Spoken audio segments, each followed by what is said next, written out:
Here we are trying to chit potatoes that have sprouted.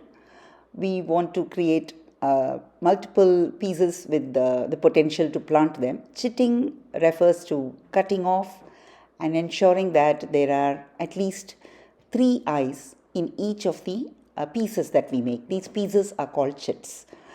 We are getting ready to plant these because it is end February right here in Atlanta, and a good time to put these in the ground. Potatoes love the cold climate. We want them to be ready for harvest in about 12 weeks before the summer hits. That's around Memorial Day, May 31. So we want to put them in the first week of March, ideally.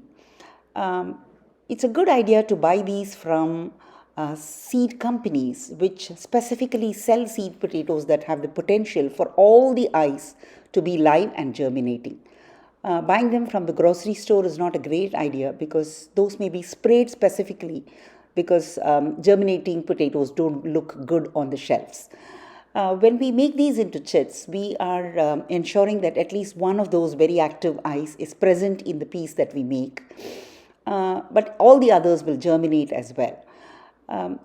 From about 8 to 9 plants, we have about 25 chits here, which we have to plant into the ground after they have dried. There is the sides that we've cut are all moist, and we have to allow for them to dry, and then we are ready to put them into the ground. I'll put another video which shows how we will be planting them.